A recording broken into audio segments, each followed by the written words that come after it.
ধুরন্ধর ছবিটা রণবীর সিং অভিনীত সমস্ত জল্পনার অবসান ঘটিয়ে মুক্তি পেয়েছে 5ই ডিসেম্বর মানে শুক্রবার।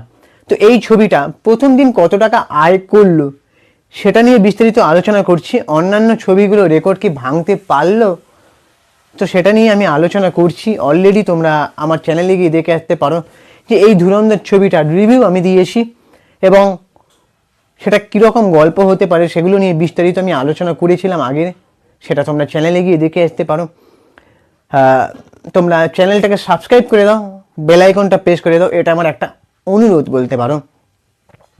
তো এই ধুরন্ধর ছবিটা প্রথম দিনে কত কোটি টাকার ব্যবসা করলো? প্রথম দিনে এই ছবিটা 27 কোটি টাকার ব্যবসা করেছে। ইয়েস বন্ধুরা, তবে অনেক ছবিকে পিছনে না ফেলতে পারলেও প্রথম দিনের আয়ের নিরিখে সাইয়ারা ছবিটাকে পেছনে ফেলে দিয়েছে। অবশ্য ওভারঅল কালেকশন কিন্তু এটা নয়, কারণ সিনেমাটা সবে একদিন আগে রিলিজ হয়েছে। সাইয়ারার প্রথম দিনের আয় ছিল 21 কোটি টাকা, অর্থাৎ 6 কোটি টাকা বেশি। এবারে অন্যান্য সিনেমাগুলো যেরকম কান্তারা চ্যাপ্টার 1 যে সিনেমাটা, সেটার কিন্তু প্রথম দিন আয় ছিল 60 কোটি টাকা। হ্যাঁ, আর যদি ভিকি কৌশলের ছাওয়া সিনেমাটার কথা আমি ধরি, তাহলে এই সিনেমাটা প্রথম দিনে আয় করেছিল 31 কোটি টাকা। তো বাকি দুটো ছবিকে কিন্তু প্রথম দিনের আয়ের নিরিখে টপকাতে পারিনি, শুধুমাত্র সাইয়ারা ছবিটাকে পেছনে ফেলেছে। তো এবারে আমি যদি এখন রণবীর সিংয়ের পদ্মাবত ছবিটার কথা ধরি, পদ্মাবত ছবিটা 19 কোটি টাকা আয় করেছিল প্রথম দিনে। আর রকি ওর প্রেম কাহিনী ওই ছবিটা আয় করেছিল 11 কোটি টাকা। যদিও রকি ওর প্রেম কাহিনী ওই ছবিতে শুধুমাত্র রণবীর সিংই ছিলেন না, তাতে অনেক আরও বড় বড় আর্টিস্ট ছিলেন, করণ জোহর থেকে শুরু করে ধর্মেন্দ্র, টোটা রায়চৌধুরী, যাই হোক। তো এই ছিল প্রথম দিনের আয়। এবার দেখা যাক পুরো ওভারঅল কালেকশন কত করতে পারে। আরও 1 সপ্তাহ 2 সপ্তাহ গেলে বা 1 মাস গেলে বুঝতে পারবো সিনেমাটা অন্যান্য ছবিগুলোকে কতটা বেট করতে পারলো। অবশ্য এই ছবি যে গল্পটা আদিত্য ধর যেভাবে ডিটেলিং দিয়েছে, 3.5 ঘন্টার ছবি, সেটাকে কিন্তু সাধুবাদ জানাতে হয়।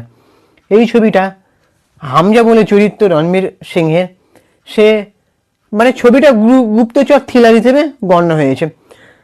তো সে ইন্ডিয়ান এজেন্ট একটা, তো সে পাকিস্তানে গুপ্তচর হিসেবে যায় এবং লিয়ারি গ্যাংটাকে পুরো ধ্বংস করে আসে। এই হচ্ছে ছবির গল্প। ছবিতে আরও কারা কারা অভিনয় করেছেন: অক্ষয় খান্না, সঞ্জয় দত্ত, অর্জুন রামপাল, সারা অর্জুন,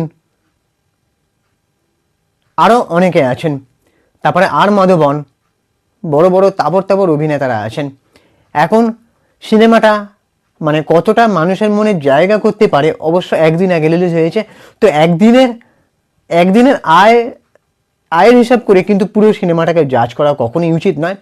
আর অবশ্য আমি আগেও বলেছি এই কথাগুলো, যে একটা সিনেমা কত কালেকশন করলো, কত টাকার ব্যবসা দিল, সেটার নিরিখে কিন্তু একটা ছবির মান, কোয়ালিটি, ছবি কেমন হলো সেটা কিন্তু বিচার করা কখনোই যায় না। তবে এখন যেটা হয়ে গেছে, কে কত টাকার ব্যবসা দিতে পারছে মানে সেই ছবি মানে সব থেকে প্রথমে রাখা হচ্ছে, কিন্তু তেমনটা নয়। ধরো একটা ছবি ব্যবসা দিতে পারলো না, সেই ছবিটা যে খারাপ হয়ে গেল তা কিন্তু নয়। দেখা গেল সেই ছবিটা ওটিটি মাধ্যমে বা যারা ঘরে বসে মুঠোফোনের মাধ্যমে সিনেমা দেখে বা বাড়িতে, তাদের কাছে কিন্তু বেশ প্রশংসিত হয়। কারণ মানুষের কাছে কোনো জায়গায় গিয়ে সিনেমা দেখার থেকে মানুষ আয়েশ করে রাত্রিরে বসে ওটিটি প্ল্যাটফর্মে বা টিভিতে, বিশেষ করে স্পেশালি ওটিটি প্ল্যাটফর্মে মানুষ সিনেমা দেখতে ভালোবাসে। দেখা যায় যে সিনেমাগুলো হলে ভালো ব্যবসা দিতে পারলো না, সেই সিনেমাগুলো পরে ওটিটিতে মানুষের মানে কি বলবো, মানে টিআরপি তুঙ্গে, ওটিটির একটা টিআরপি হয়, যেটা মানে ওটিটিতে কত পরিমাণ ভিউ, সেটার একটা ব্যবসা কিন্তু হয়।